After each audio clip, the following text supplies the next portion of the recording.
If you find your passion, you're gonna have this tremendous energy. It's sustainable energy. But momentum requires you always do the next thing to keep the momentum going. And the reason you get yourself in a passionate place is so that you change your life, and the only thing that changes your life is making a decision. So while you're in this passionate state, that's where you make decisions. You don't make decisions when you're like, oh, I don't know, what do you think? All right, let's decide. If you make a decision in a state without momentum, if you make a decision from a place where there's no passion, you are not gonna get momentum. It'll kill momentum. It's decide, commit, and resolve. Some of you, in the past, you've gotten momentum, you've gotten passionate, you've even made a decision, but a decision is the first step. Decision is like a war. I gotta do this or that. All right, I'm gonna make myself do this. But commitment is when you now, after you've decided, you commit to do this for the long term. Whether it's hard or easy, doesn't matter. You're doing this. It takes it from this moment and it carries it into the future even when things are difficult. And the third state is resolve. Resolve means it's done. It's like, it doesn't even if you took action, it's done inside you, so it's done out there. There's no question whatsoever. Then once you decide, the only way the commitment and the energy and the momentum continues is if you take immediate, massive what, my friends? Massive what? Write down in your notes, massive action is the cure-all. Massive action is the cure-all. If you're having a difficult time with something, your relationship isn't where you want it to be, your finances are not where you want to be, your body's not where you want to be, your business is not where you want to be, you need to take massive action. And if that doesn't work, try something else. If that doesn't work, try something else. Keep going with massive action and you will find the way because it will give you momentum. If you want to grow a business, I can teach you a million strategies that will change you overnight. And if I get you to use a strategy and grow your business 30% like that, you are gonna get so excited that your story about your business will change, won't it? You're like, I can rip this open. I'm gonna make this thing 100% more profitable. That's why 80% of those people, I can grow them 30 to 130%. Because once I get into momentum, people's story changes. And when their story changes, the third and most important thing changes, their state. Because that's what really changes it all.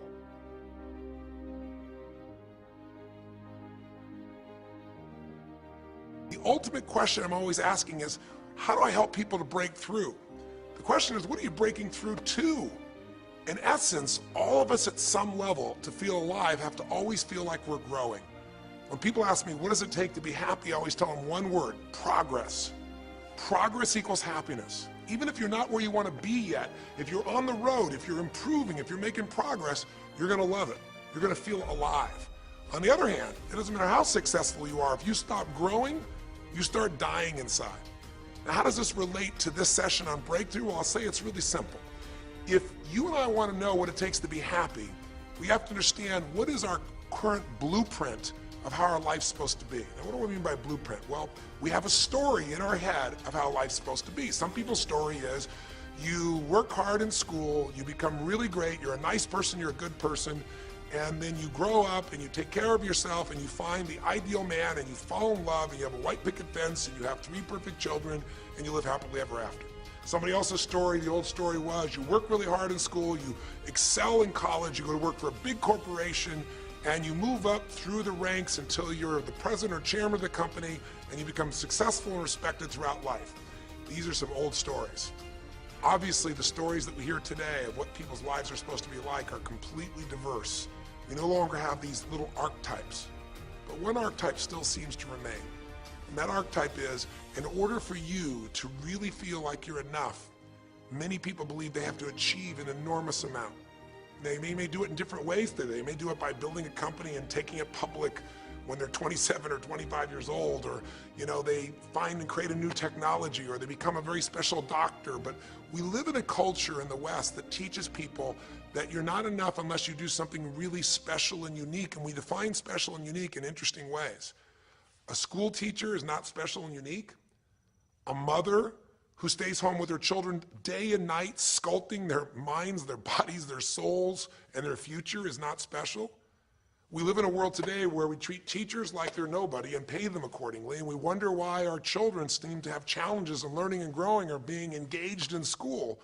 When we spend thousands of dollars on some item like a computer, but what we look at overall, we invest in for the teacher and for that person who's the personal connection with them is so small. We live in a society where many women look down and say, well, you're just a housewife, you're just a mother.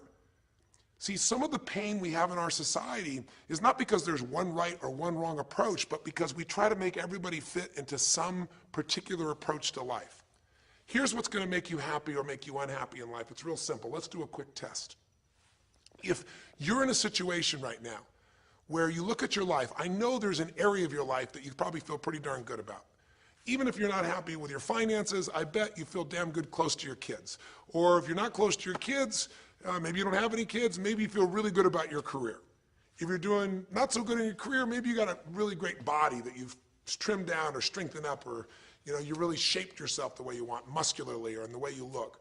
Or if that's not happening, maybe you feel a really special connection with God, or really close to your mother or father or your family, whatever. Almost everybody has an area of their life they feel really good about if they're honest and if they're fair to themselves.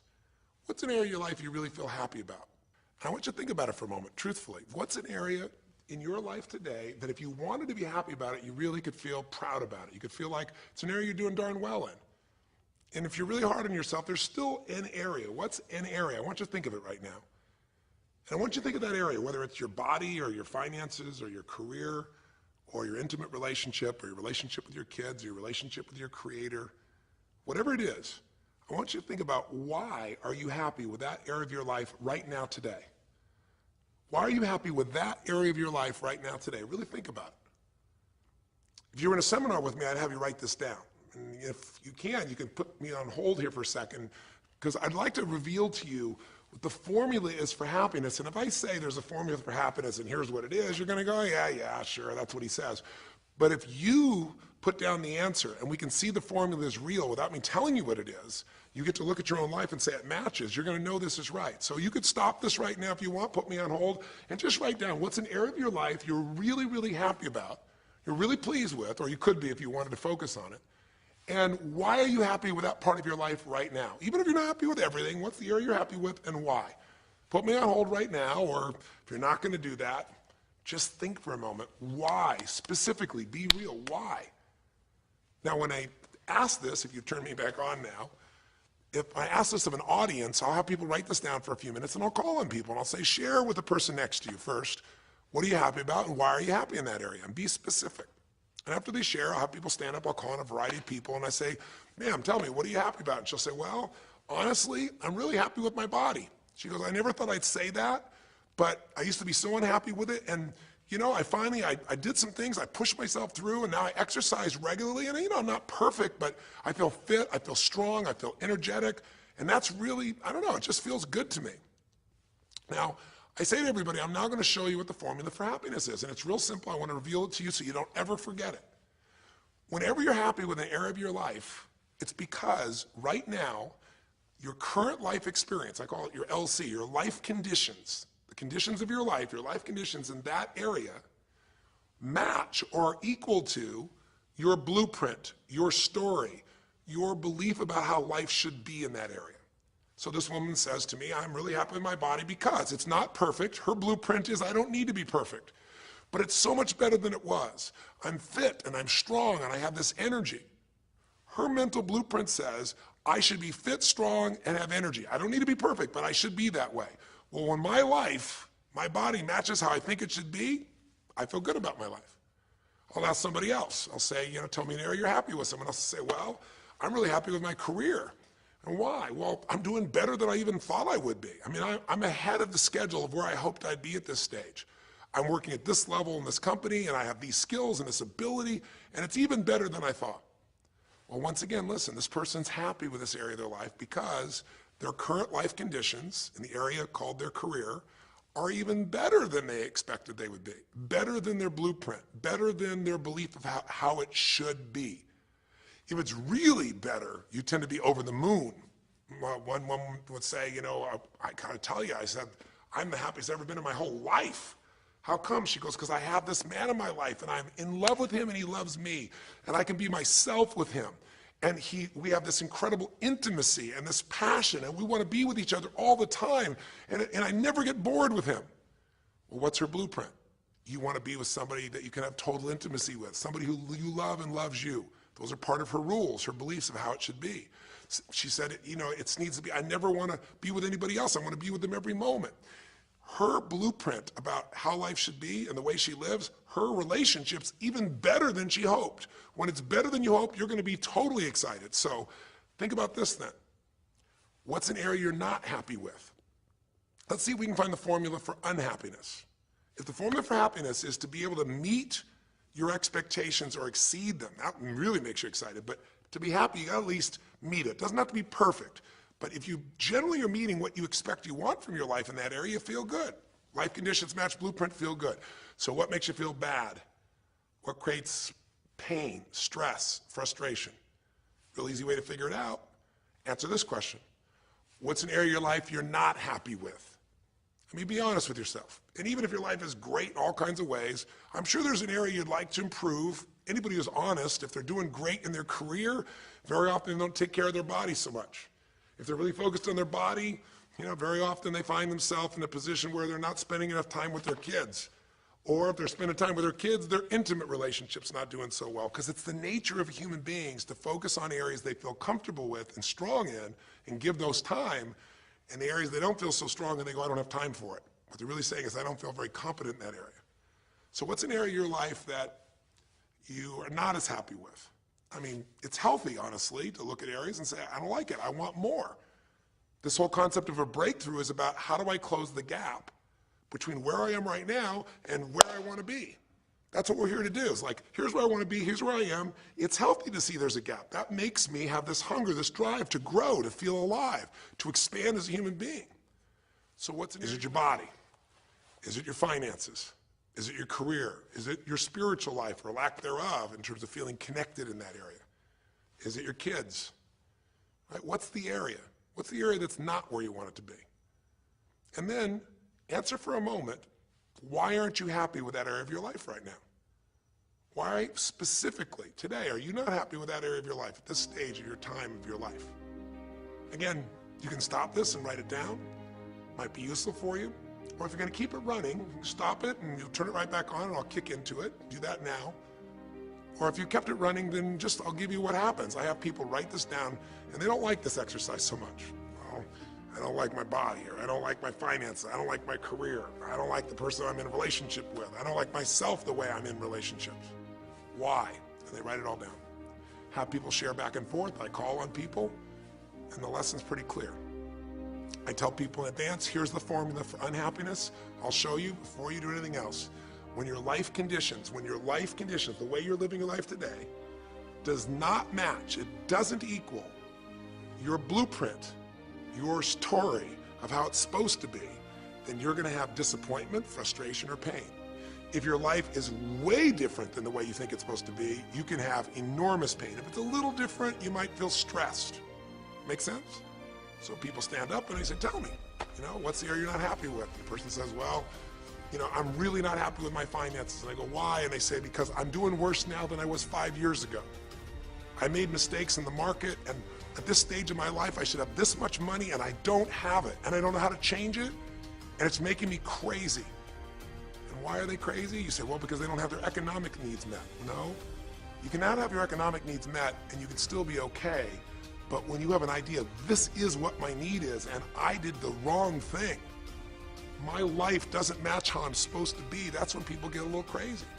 See, think about it. If you grew up taking care of folding your own clothes, making your own meals, going to the store, doing the grocery shopping, cleaning the bedroom, cleaning the house, vacuuming, taking out the trash, and you did that your whole life, then if you have to do that later on, you don't feel like you have economic pain because you don't have a maid.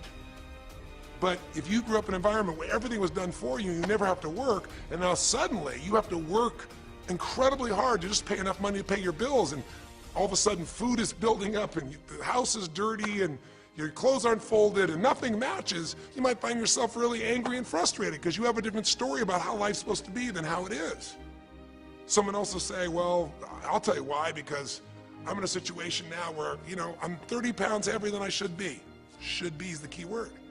There are people in all cultures who love being big.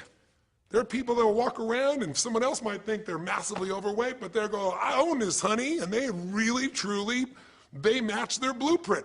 Big is beautiful, because their idea is big is beautiful. I'm big, that's beautiful, matches my blueprint. Rock and roll, I'm happy as can be. Somebody else can look like a twig and be stressed out saying, I hate my body. Because their blueprint says I should be the skinniest thing on earth, and I'm not skinny enough. Am I making sense? When your life conditions don't match your blueprint, you're going to have pain. But here's when you suffer. When I ask people, who here has been through the dark night of the soul? Who's been here in a situation where you feel like life isn't worth living, or we feel like a pain that just will never go away? And a lot of people write down those experiences, like Joaquin. So you'll begin to understand what the issue is I'm talking about here. Joaquin, if you recall, was in a situation where this man felt like there was no reason to live. He couldn't work, he couldn't do anything, his life was worthless. Why did he think that? Because he had a blueprint. And his blueprint said, I need to be an NBA basketball player, at least a professional basketball player. I need to be able to make money and have this great lifestyle, because that's what makes me worthwhile as a human being. That's what makes my family respect me, my mother, my uncles, my aunts. I'm the successful one in the family, and I make the money. I support everybody. He's a good man. He didn't come just to be successful. He took care of his mother, his family. He tried to be an inspiration for people. Joaquin Hawkins is a man who was always going out on his free time and training kids and showing them the pathway to freedom, how they could play basketball and get free like he did and get out of the inner city. So this man was not a selfish man, but he knew this is the way to be worthwhile. This is the way to be able to give to people. This is the way to take care of your family. And all of a sudden, one night, what happened? That way was taken from him. He has a stroke. And in the middle of the night, his life conditions make it impossible to be who he has to be, or he feels like he's worthless. You get it? We have an identity. We have a story of how we're supposed to be. And if life somehow gets in the way of that story, we feel pain. But if we feel we have no control, that's when we go into suffering. See, it's one thing to say my life doesn't match my blueprint, I gotta lose weight. That might stress you out. Or my life doesn't match my blueprint, I'm not in a relationship, I gotta get in one. That might motivate you even. You might not like it, but you're gonna find a way to get in one. Or my career doesn't match how I should be, you could change it. But when you start believing that your life doesn't match your blueprint, and you have no control to change it, you're helpless, that's when people suffer. And so this week, for your breakthrough, it's a chance for you to start to take a look at your blueprint anywhere you're really having pain. Hey, look, if you're doing great in some area of your life, celebrate it, of course, and I'm sure there are many areas you are. But life is really a series of growth spurts. I mean, two things in life make you feel alive: growing and giving. And what's really wonderful about this man, Joaquin, is he was constantly growing, trying to get better, trying to be a better teammate, a better basketball player. Think about it. When he didn't make the teams and he didn't make the NBA, he didn't give up. He worked even harder. The guy was always striving to become something. And he became it, and he achieved it, and then life took it from him. Isn't that the common denominator with so many of the people in the stories of this 6-part series that you saw, these 6 specials? I mean, Frank and Kristen had a blueprint of what life was supposed to be about. We're supposed to get married and have children, and we're going to have our own business. And all of a sudden, life doesn't match the blueprint. And suddenly, there's depression. Because in their case, they said there's nothing we could do. But they were wrong.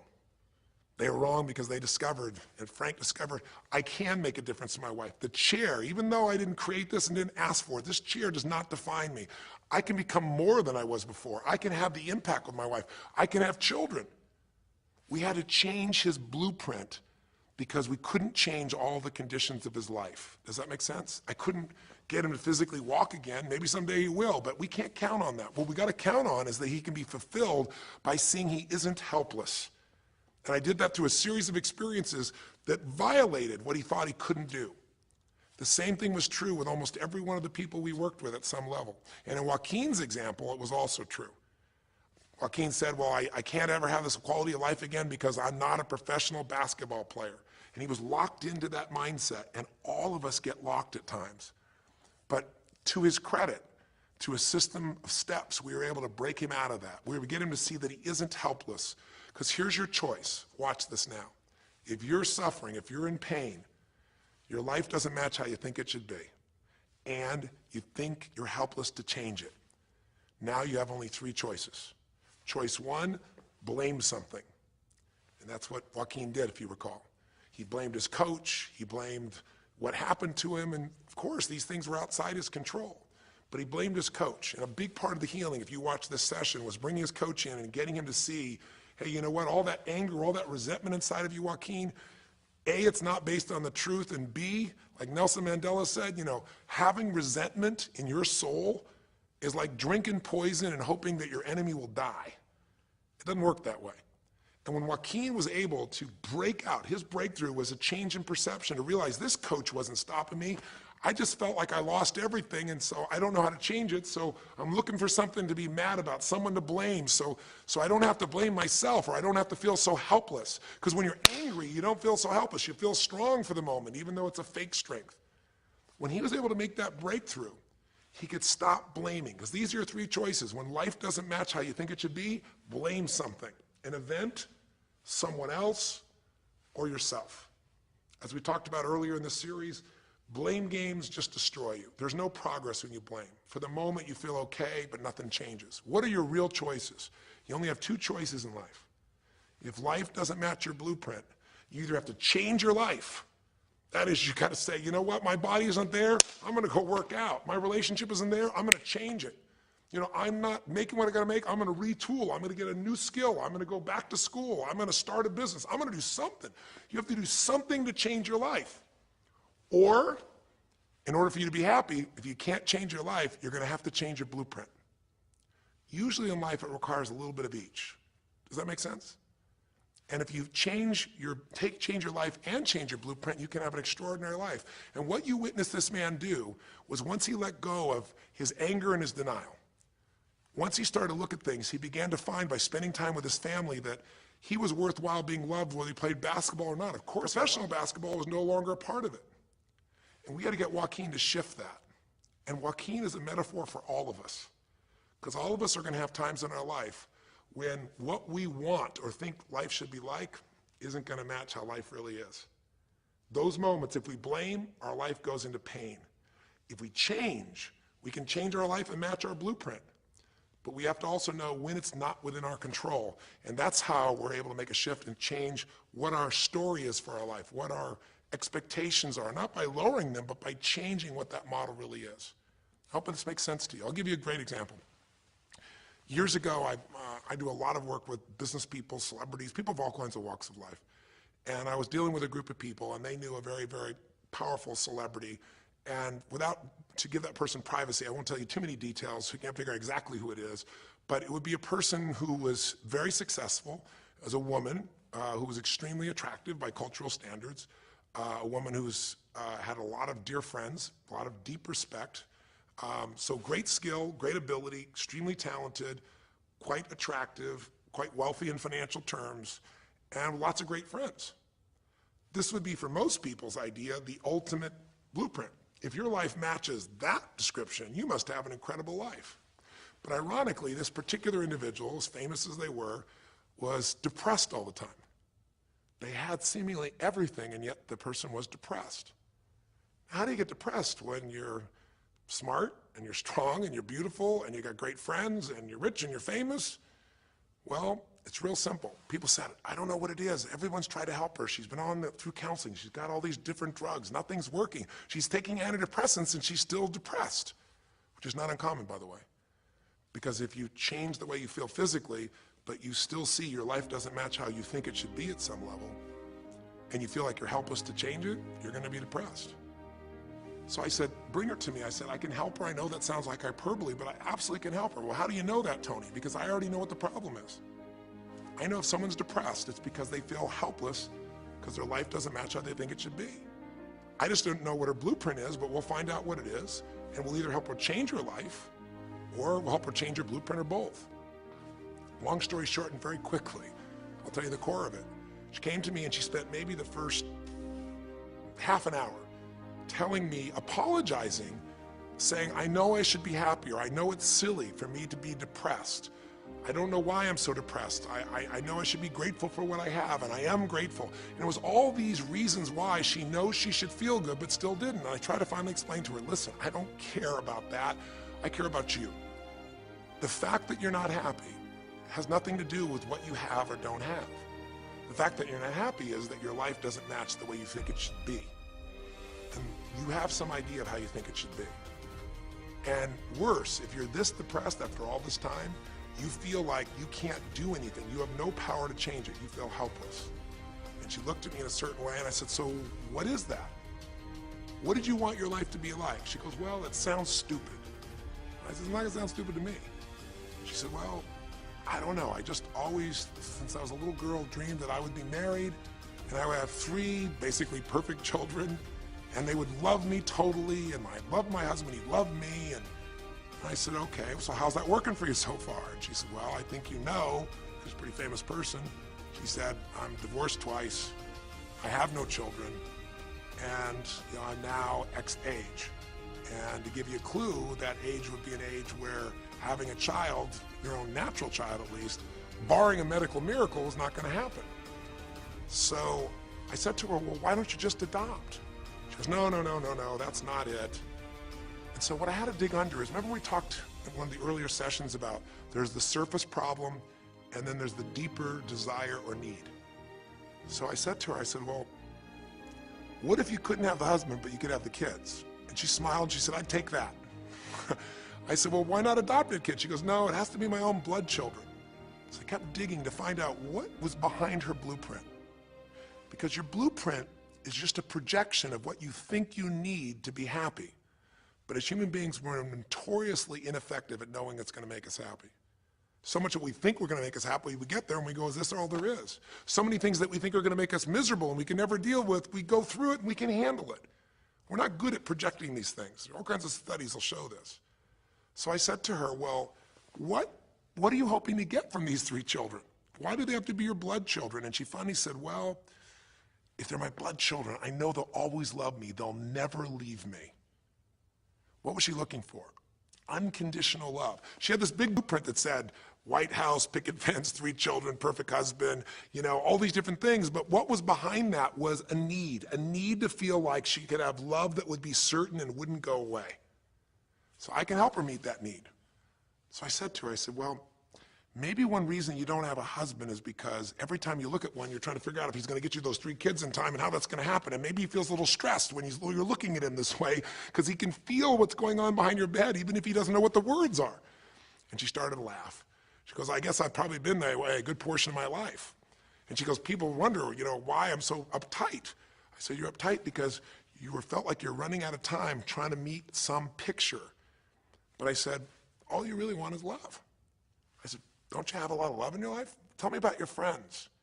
And gradually, I got her to start seeing this love that she was trying to get was already here. It didn't match the picture. Maybe we could paint a new picture of what life could really be like and make sure that picture met her deepest needs. That's basically what we did with Joaquin. Joaquin wanted to be a professional basketball player because he loved basketball, yes, but also because he wanted to be that man who was a leader. He wanted to be the man who was the good man. He wanted to be the one who brought energy to people. He wanted to be the man people would look up to. He wanted to be the man who could take care of his family in style, all of his family, not just his daughters and his wife, but other people as well. Underneath it all, he wanted to know that he mattered. And through the process that you saw in this show, he began to find out that he didn't need to be angry at the world, that yes, his blueprint was taken from him, but his soul and his ability to be a special human being that could touch other people was not taken from him. That maybe his real gift was his ability to inspire young kids, his ability to get himself to do whatever it took. How did he become a professional basketball player? Unbelievable discipline, unbelievable drive. He started bringing that to picking up trash, and the game started to change. He started to have fun there. He could come home and take care of his kids and pay his bills. That doesn't solve everything, but it gives him a way to suddenly regain himself. When he sat around with all of his family, and you saw part of those scenes, and if you watch little areas of browsing this week, you'll see some more scenes from his family where you see him beginning to realize they love me whether I'm rich or poor. They love me whether I'm a professional basketball player or not. They love me. That's what he was really after. And when he got that, it allowed him to let go and say, I can do other things. That doesn't mean he won't have challenges. We're all going to have challenges in our life. It doesn't mean that at times he won't wish he's doing more. But he's no longer stuck. He's broken through because he now knows I have control. I can change my life or I can change my blueprint. And when I do, I can fulfill it. I can start to feel that aliveness. Now here's the trap. What do you think happens once you fulfill your blueprint regularly? Once you figure out how to do what you always dreamed of. You always dreamed to live a certain way, and now you're living that way, living that way, living that way every day. Well, the human nervous system, the human spirit needs to grow. So pretty soon you'll get bored with that, and you'll come up with a new blueprint. That's part of life that's exciting. See, if you and I from this day forward are going to be happy, just remember what we've said. It takes two things, grow and give. A meaningful life comes from growing, that sense of progress, and it comes from having life not just be about me, but about we, doing something that makes me feel connected to other people besides myself. That growth, that sense of contribution fills a deep spiritual need that we all have. If you are unhappy in your life, you got three choices, really two. Blame, that's not a choice, it's not going to work. Don't blame someone else, don't blame the event, don't blame yourself. Just figure out what you're going to do to change your life. That's my specialty. If you like my coaching or my team's coaching, come visit with us. Come to an event. Come get a coach. Come through a program, and we'll guide you through it more than just a few minutes like this, and we'll do it directly in an environment that'll shift you. Or change your blueprint. You're going to have to rewire what's going on inside, and that's what we focus on as well. So I hope this journey has been an interesting one for you. I hope it's opened up your eyes to what it takes to go from where you are to where you want to be. It takes changing your emotional pattern. It takes bringing presence to your life. It takes realizing you have no problems compared to somebody else and putting your life in perspective. It takes the ability to deal with those extreme stresses that happen in your life by questioning your limiting beliefs. And again, we'd love to coach you and show you how to change those in a permanent way where it happens automatically, just like lifting weights so often until the muscle's always there and you find yourself able to follow through. It takes for you to be able to figure out how to deal with crisis and how to turn it around. It takes facing your fear. It takes pushing yourself through what used to stop you.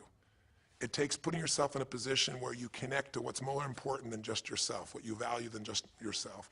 And it takes, I think in this case also, the ability to realize that no matter what happens to you, you're more than that moment. You're more than the story you think you're supposed to be. And that even when you're not matching what you think you need to be, maybe there's a reason for that. Maybe you're having to find a different part of yourself that's going to fulfill you at a much deeper level. Sometimes failing to get your goal gives you your destiny.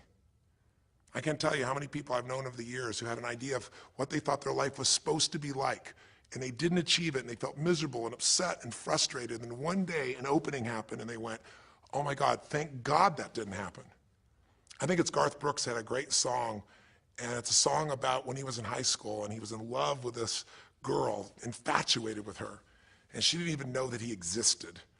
And he prayed to God every day that she would notice him, that she would fall in love with him. And then sure enough, she never did. He was so disappointed. His blueprint didn't match. His life didn't match it because she didn't even know he existed. And he felt this suffering. He could do nothing to turn it around. Well, 15 years later, he became a guy named Garth Brooks, somebody everybody knew, and he could rock, stadiums with his energy and his song and his music. And he goes back to be at his high school reunion. I think it was his 15-year reunion, if I remember correctly. I don't remember the exact year, but all I remember is he said he saw that woman that he was so obsessed by. He was looking forward to seeing her. And now he was Garth Brooks, and he met her. And after he met her and spent some time with her, he wrote a song called Thank God for Unanswered Prayers. Sometimes not getting your blueprint's the best thing that ever happened, because the disappointment drives you to find something more important inside of you. Or not getting it makes you look for another aspect of your life, a spiritual aspect, a family aspect. a physical aspect. If you can just trust that life doesn't happen to you, it happens for you, then you can find in any situation a benefit that can take your life to the next level. I don't care if you're Frank and Kristen. I don't care if you're, Mandy and Scott. I don't care if you're Joaquin and Kim. Every one of us in our life is going to face situations where it feels like we have total trauma, something that's been taken from us. The real question is, what are you going to do with it? Some people just live in their story of what they don't have, and they have the right to do that. If Frank and Kristen lived in pain and felt bad, we'd all say they have the right to do it. It's the difference between what you have the right to do and what you deserve to give yourself and others. We have the ability to transcend whatever happens to us. There's something called post-traumatic growth. Very few people know about it. Two people go through the same stress, one's destroyed, the other grows. What's the difference? The people that grow will not give up. They don't have any excuses. They find the way to break through whatever it takes. And when they do, three things happen. Number one, they realize who they really are and what they're capable of. They realize they're so much stronger than they thought they were. And number two, they deepen all their relationships. You want to know who really cares about you, who you love and who loves you? Go through some tragedy. Go through some hard times. All your Facebook friends go away. Your real friends, your real family shows up for you, and you show up for them. And it deepens your relationships. And the third thing happens, if you can push yourself through and break through whatever challenges life gives you, is each time you have a breakthrough, you get stronger. And it almost like builds a psychological immunity in you, where suddenly, all of a sudden, it's like stuff happens, you know stuff's gonna happen, and you're not scared of it anymore. Because after you've been through a stroke, after you've been through, losing the use of some of your body, your senses, after you lose a family member, and you break through to that, you get to the other side, it's like, give me your best shot, life. It's almost like there's this psychological immunity that says, I'm ready for whatever life will give me. I don't want challenges, but if they're here, I know I can handle them. That strength of spirit is what creates a sense of freedom and joy in life. And that strength of spirit basically comes from living a life where you are constantly and never-ending flinging away to improve yourself and to help others. That's my mission, and if we can serve you again in the future, I hope you'll check us out. There's 3 ways you can continue to participate with us. You can come to an event. Come have an experience with us live at a weekend at our Unleash the Power Within or our Date with Destinies. I think you'll find it's very different than just sitting here talking to you quietly, sitting in front of your computer screen. It's a rock and roll environment. It's like going to the ballpark and having one person sitting there talking to you versus being in the ballpark or the rock and roll concert, with 50,000. There's an energy and a power that comes from it. Second is there's immersion. Here we talk for an hour, there's distractions and emails. There it's total focus, and we go for immersion where literally what we did here over 6 weeks, a few little conversations, all that happens over and over again, multiple times a day, and you get that shift. So come to an event or call up and get a coach. We have people that you can work with and have a free coaching session and make sure it's really valuable for you. But these are people that can check in with you to help make sure you break through, you make the changes you want to make in your career or your finances or your body or your emotions or whatever area matters to you. And finally, lastly, and probably most importantly, every day you got to feed your mind. Because every day most of us are turning on, some form of news. It shows up in our pocket, in our Blackberries or iPods or our iPhones, I should say. It shows up on your computer constantly. It chases us, and it rarely does a good idea interrupt you. Really what you have to do is pursue the ideas, pursue the experiences that are going to change your life. And we have a way to do it called net time, no extra time. A way where you can keep feeding your mind the stuff that really matters with some products or services. So if you're interested in any of those things, be sure to click on your interest of an event or interest in having a free coaching session, or maybe try one of our audio programs, because the other challenge here is with video, you got to sit here potentially and watch me, but with audio, you can do it while you're working out, you can do it while you're cleaning the house, you can do it while you're driving in the car, while you're getting to work. We'd love to continue serving you in any way we can. I know I've gone long in this session, but I really want you to think about, how can I give my life the way I want it to be? The way I do it is I figure out what my blueprint is and I update it for what life is. I change my life, match my blueprint, and suddenly my life feels full and alive. Thank you for the time that we spent together here. I've really enjoyed our time, and I hope that this breakthrough series reminds you to never settle for less than you can be. Never settle for less than you can give or you can share. Live strong, live with passion, and God bless.